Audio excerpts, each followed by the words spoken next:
আসসালামু আলাইকুম। বিশ্ব সময়ে আপনাদের স্বাগত। শুরুতেই জানাবো গুরুত্বপূর্ণ আন্তর্জাতিক সংবাদগুলোর শিরোনাম। নতুন করে গাজায় ড্রোন হামলা, অভিযোগ অস্বীকার আইডিএফ-এর। জানাবো ইসরায়েলি হামলায় হুতি সামরিক প্রধান নিহত। এদিকে জিম্মিদের মরদেহ ফেরত বিলম্বকে চুক্তি লঙ্ঘন বলছেন নেতানিয়াহু, একমত নয় যুক্তরাষ্ট্র। জানাবো গাজায় ইসরায়েলি সেনাদের হত্যার দাবি হামাসের কাসাম ব্রিগেডের। গাজাবাসীর জন্য ৩ মাসের খাদ্য সরবরাহ প্রস্তুত বলল ডব্লিউএফপি। এবং সবশেষ জানাবো ২.৫ ঘন্টার ফোন আলাপে ট্রাম্পকে টমাহক বিষয়ে পুতিনের হুঁশিয়ারি। গুরুত্বপূর্ণ আপডেট আন্তর্জাতিক সংবাদগুলোর শিরোনাম শুনছিলেন, এবার বিস্তারিত। নতুন করে গাজায় ড্রোন হামলা, অভিযোগ অস্বীকার আইডিএফ-এর। গাজায় নতুন করে ড্রোন হামলা হয়েছে, এতে একজন ফিলিস্তিনি নিহত হয়েছেন। গাজার কর্তৃপক্ষ এমন দাবি করলেও তা অস্বীকার করেছে ইসরায়েলি প্রতিরক্ষা বাহিনী আইডিএফ। বৃহস্পতিবার ১৬ অক্টোবর দ্য টাইমস অফ ইসরায়েলের প্রতিবেদনে বলা হয়, ফিলিস্তিনিদের যুদ্ধবিরতি চলাকালীন ইসরায়েলি সামরিক নিয়ন্ত্রণাধীন গাজার এলাকায় যাওয়ার ব্যাপারে বারবার সতর্ক করেছে আইডিএফ। এরই মধ্যে দক্ষিণ গাজায় ড্রোন হামলার খবর আসে। তবে ইসরায়েলি সেনাবাহিনী জানিয়েছে, আজ দক্ষিণ গাজা উপত্যকার খান ইউনিস এলাকায় কোনো বিমান হামলা চালানোর বিষয়ে তারা অবগত নয়। খান ইউনিসের নাসের হাসপাতাল এর আগে জানিয়েছে, আজ সকালে গাজা শহরের দক্ষিণ অংশে কথিত ড্রোন হামলায় একজন ফিলিস্তিনি নিহত হয়েছেন। ইসরায়েলের ফেরত দেওয়া ফিলিস্তিনিদের মরদেহগুলোতে ভয়াবহ নির্যাতনের চিহ্ন পাওয়া গেছে। লন্ডন ভিত্তিক গণমাধ্যম মিডল ইস্ট আই জানিয়েছে, ইসরায়েল থেকে ফেরত দেওয়া মরদেহগুলোর মধ্যে গলা চেপে হত্যা, গুলি করে হত্যাসহ ট্যাঙ্ক চাপায় মৃত্যুর স্পষ্ট প্রমাণ মিলেছে। হামাসের সঙ্গে বন্দি বিনিময় চুক্তির অংশ হিসেবে মঙ্গলবার ১৪ অক্টোবর ইসরায়েল গাজায় প্রায় ৪৫ জনের অজ্ঞাত মরদেহ ফেরত দেয়। গাজার খান ইউনিসের নাসের হাসপাতালের একটি সূত্র মিডল ইস্ট আইকে জানিয়েছে, রেড ক্রসের মাধ্যমে পৌঁছানো এসব মরদেহের মধ্যে কিছু সম্প্রতি নিহত, আবার কিছু পচন ধরা বা আংশিক অবস্থায় এসেছে। একাধিক মরদেহে ভয়াবহ নির্যাতনের চিহ্ন দেখা গেছে। এসবের মধ্যে গলা টিপে ধরার দাগ, হাড় ভাঙা, অঙ্গহানি ও বিকৃত অঙ্গ প্রত্যঙ্গ। কিছু মরদেহের হাত বা পা ছিল না।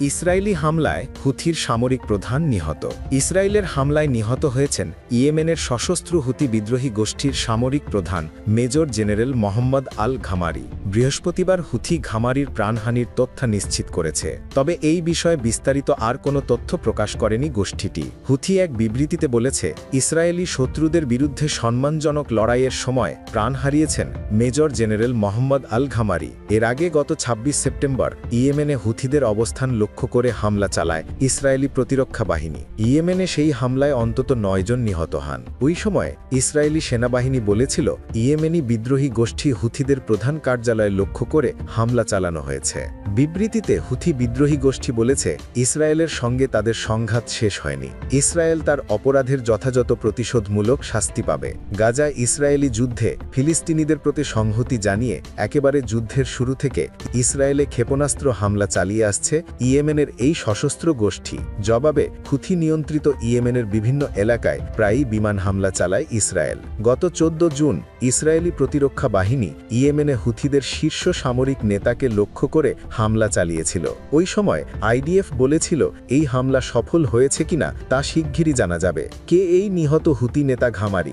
ঘামারি ২০১৬ সাল থেকে হুথি গোষ্ঠীর সামরিক শাখার চিফ অফ স্টাফ হিসেবে দায়িত্ব পালন করে আসছিলেন। ওই বছর হুথির সর্বোচ্চ রাজনৈতিক পরিষদ তাকে মেজর জেনারেল পদে উন্নীত করে। ২০২১ সালে তিনি সংগঠনের সেনাপ্রধান হিসেবে দায়িত্ব নেন ঘামারি। ওই সময় তিনি আব্দুল খালেক আল হুথির স্থলাভিষিক্ত হন। বর্তমানে আব্দুল খালেক সংগঠনের দ্বিতীয় প্রধান হিসেবে দায়িত্ব পালন করছেন। কমান্ডার ইন চিফ হওয়ার পর জাতিসংঘের নিরাপত্তা পরিষদের নিষেধাজ্ঞার কবলে পড়েন ঘামারি। তিনি ইয়েমেনের শান্তি, নিরাপত্তা ও স্থিতিশীলতার জন্য হুমকি সৃষ্টি করেছেন বলে জানায় জাতিসংঘ।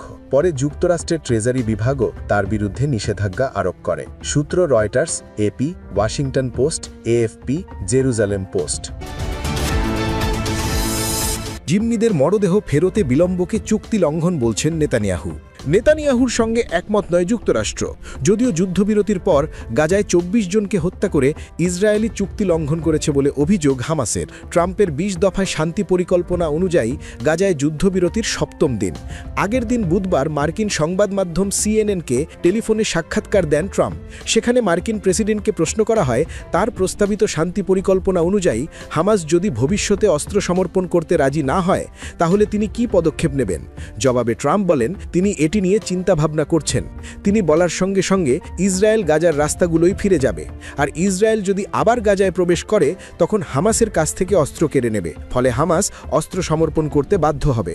গাজায় নতুন হামলা থেকে তিনিই এখন ইসরায়েলকে বিরত রেখেছেন। ট্রাম্পের ২০ দফা শান্তি পরিকল্পনার ৬ষ্ঠ দফায় রয়েছে হামাসের অস্ত্র সমর্পণের বিষয়টি। গাজায় ইসরায়েলি সেনা প্রত্যাহার করা এলাকাগুলোয় হামাস সদস্যদের অস্ত্র হাতে টহল দিতে দেখা গেছে। বিভিন্ন গোষ্ঠীর সঙ্গে সংঘর্ষেও জড়িয়েছেন তারা। এই বিষয়ে সাক্ষাৎকারে ট্রাম্প বলেন হিংস্র গোষ্ঠীগুলোকে নির্মূল করছে হামাস। গত সপ্তাহেও তিনি বলেছিলেন গাজায় শৃঙ্খলা বজায় রাখার জন্য হামাসকে সাময়িক সময়ের জন্য অস্ত্র ধরার অনুমতি দিয়েছেন তিনি। নেতানিয়াহুর সঙ্গে একমত নয় যুক্তরাষ্ট্র।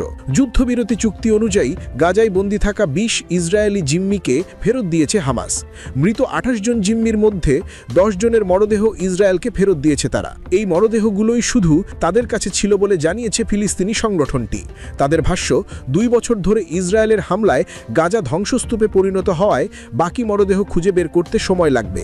তবে কথা মানতে নারাজ ইসরায়েলের প্রধানমন্ত্রী বেঞ্জামিন নেতানিয়াহু। তার মতে যুদ্ধবিরতি শুরুর ৭৩ ঘণ্টার মধ্যে জীবিত ও মৃত সব জিম্মিকে ফেরত না দিয়ে চুক্তি লঙ্ঘন করেছে হামাস। গতকাল জেরুজালেমে নেতানিয়াহু বলেন সব জিম্মি ফেরত আনতে বদ্ধপরিকর তারা। ইসরায়েলের লড়াই এখনও শেষ হয়নি। ইসরায়েলে হস্তক্ষেপ করলে চড়া মূল্য দিতে হবে।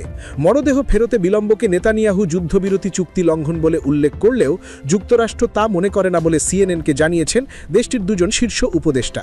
তারা বলেন মধ্যস্থতাকারীদের মাধ্যমে হামাস এই নিশ্চয়তা দিয়েছে যে বাকি জিম্মিদের মরদেহ খুঁজে বের করতে এবং ফেরত দিতে সর্বোচ্চ চেষ্টা করছে তারা। যুক্তরাষ্ট্র এ কাজে সহায়তা করছে। জিম্মিদের মরদেহ খুঁজে বের করার জটিলতার বিষয়টি স্বীকার করেছেন ট্রাম্পও। বৃহস্পতিবার হোয়াইট হাউসে সাংবাদিকদের তিনি বলেন এটি একটি ভয়াবহ কাজ। তারা খোঁড়াখুড়ি করছে, অনেক মরদেহ খুঁজে পাচ্ছে, এরপর মরদেহগুলোকে আলাদা করতে হচ্ছে। আপনারা এটি বিশ্বাসই করতে পারবেন না। অনেক মরদেহ বহু আগের থেকে ধ্বংসস্তূপের নিচে ছিল। ধ্বংসস্তূপ সরাতে হচ্ছে।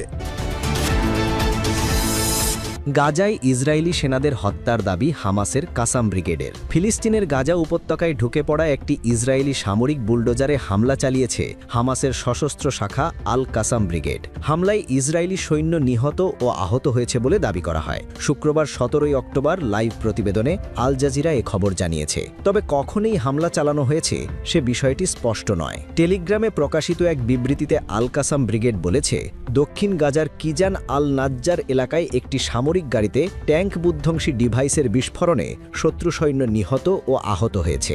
বিবৃতিতে আরও বলা হয়েছে একই অঞ্চলের খান ইউনিসের দক্ষিণে আজ সিক্কা এলাকায় বিস্ফোরক ল্যান্ডমাইন দিয়ে একটি D9 সামরিক বুলডোজার লক্ষ্য করে হামলা চালানো হয়েছে। এদিকে টানা ২ বছরের গণহত্যা যুদ্ধের অবসানে সম্প্রতি মার্কিন সমর্থিত চুক্তির পর হামাস ও ইসরায়েলের মধ্যে যুদ্ধবিরতি কার্যকর হয়। অঞ্চল জুড়ে ইসরায়েলি হামলায় নিহতের সংখ্যা ৬৭,০০০-এরও বেশি। একই সময়ে ১,৭০,০০০-এর বেশি মানুষ আহত হয়েছে। অনেকেই ধ্বংসস্তূপের নিচে চাপা পড়ে আছেন।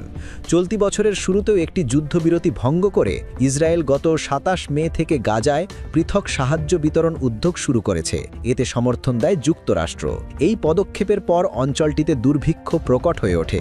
ইসরায়েলি বাহিনী খাদ্য বিতরণ কেন্দ্রের কাছে জড়ো হওয়া ফিলিস্তিনিদের উপরেও গুলি চালিয়ে যায়। এর ফলে শত শত মানুষ নিহত হয়। সেই সঙ্গে দুর্ভিক্ষে শিশুসহ বহু মানুষের মৃত্যু হয়। গত বছরের নভেম্বরে আন্তর্জাতিক অপরাধ আদালত গাজায় যুদ্ধাপরাধ এবং মানবাধিকার বিরোধী অপরাধের জন্য নেতানিয়াহু ও তার প্রাক্তন প্রতিরক্ষামন্ত্রী ইয়োভাভ গ্যালেন্টের বিরুদ্ধে গ্রেপ্তারি পরোয়ানা জারি করে। উপত্যকা জুড়ে যুদ্ধের জন্য ইসরায়েল আন্তর্জাতিক বিচার আদালতে গণহত্যার মামলার মুখোমুখি। গাজাবাসীর জন্য 3 মাসের খাদ্য সরবরাহ প্রস্তুত WFP। জাতিসংঘের খাদ্য সংস্থা ওয়ার্ল্ড ফুড প্রোগ্রাম WFP জানিয়েছে তাদের কাছে গাজার সম্পূর্ণ জনসংখ্যাকে সরবরাহের জন্য 3 মাস খাদ্য মজুদ আছে। WFP বলেছে পরিষেবা অব্যাহত রাখতে এবং সকলের কাছে পৌঁছাতে আমাদের স্থায়ী প্রবেশাধিকার এবং স্থিতিশীল পরিবেশ প্রয়োজন। সংস্থাটি আরও সতর্ক করেছে যে যুদ্ধবিরতি যে কোনো মূল্যে বজায় ও রক্ষা করতে হবে। ইতোমধ্যে ত্রাণবাহী ট্রাক প্রবেশে বাধা দিচ্ছে ইসরায়েলি সামরিক বাহিনী বা IDF। গাজার মানুষগুলোর কাছে প্রয়োজনীয় খাদ্য পৌঁছে দিতে WFP প্রস্তুত থাকলেও নিরাপদ ও অবাধ প্রবেশাধিকার ছাড়া এই সাহায্য কার্যকরভাবে বিতরণ করা সম্ভব নয়। আন্তর্জাতিক সম্প্রদায়ের সহযোগিতা নিশ্চিত করতে হবে যাতে মানবিক সংকট আরও গভীর না হয়। সূত্র আল জাজিরা।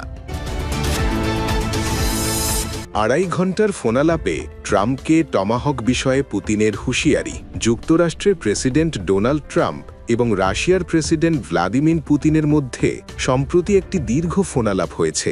এই আলাপ প্রায় 2.5 ঘন্টা ধরে চলেছে। ফোনালাপে মূলত ইউক্রেন যুদ্ধ, ভবিষ্যৎ শান্তি আলোচনা এবং অস্ত্র সরবরাহ সংক্রান্ত বিষয়গুলোর ওপর মনোনিবেশ করা হয়। বিশেষ করে ইউক্রেনকে দীর্ঘ পাল্লার টমাহক ক্ষেপণাস্ত্র সরবরাহের বিষয়ে পুতিন কড়া হুঁশিয়ারি দিয়েছেন। তিনি বলেন, এ ধরনের সরবরাহ হলে মস্কো ওয়াশিংটনের সম্পর্ক গুরুতরভাবে ক্ষতিগ্রস্ত হবে। শুক্রবার একটি প্রতিবেদনে এই তথ্য জানিয়েছে সংবাদ মাধ্যম TRT ওয়ার্ল্ড। বৃহস্পতিবার এই ফোনালাপের সময় দুই নেতা যুদ্ধের পরিস্থিতি, ভবিষ্যৎ শান্তি আলোচনা এবং কৌশলগত বিষয়গুলো নিয়ে বিস্তারিত আলোচনা করেছেন। পুতিন বারবার বলেছেন যে টমাহক ক্ষেপণাস্ত্র যুদ্ধক্ষেত্রের বাস্তবতা পরিবর্তন করতে পারবে না, বরং এটি দুই দেশের সম্পর্ক এবং ইউক্রেনে শান্তিপূর্ণ সমাধানের সম্ভাবনাকে হুমকির মুখে ফেলবে। ট্রাম্প এই ফোনালাপে জোর দিয়ে বলেছেন যে যুদ্ধ দ্রুত শেষ করা প্রয়োজন। রাশিয়ার প্রেসিডেন্টের সহকারী ইউরি উশাখভ জানান, ফোনালাপটি ছিল খুবই ফলপ্রসূ, খোলামেলা এবং গোপনীয়। আলোচনায় রাশিয়া তাদের ফ্রন্টলাইন নিয়ন্ত্রণ এবং যুদ্ধ পরিস্থিতির বিস্তারিত মূল্যায়ন তুলে ধরেছে। ট্রাম্প একাধিকবার জোর দিয়ে বলেছেন, ইউক্রেন যুদ্ধের অবসান ঘটলে যুক্তরাষ্ট্র এবং রাশিয়ার মধ্যে অর্থনৈতিক সহযোগিতার বিশাল সুযোগ তৈরি হবে। এছাড়া দুই নেতা হাঙ্গেরির বুদাপেস্টে সরাসরি সাক্ষাতের বিষয়েও আলোচনা করেছেন।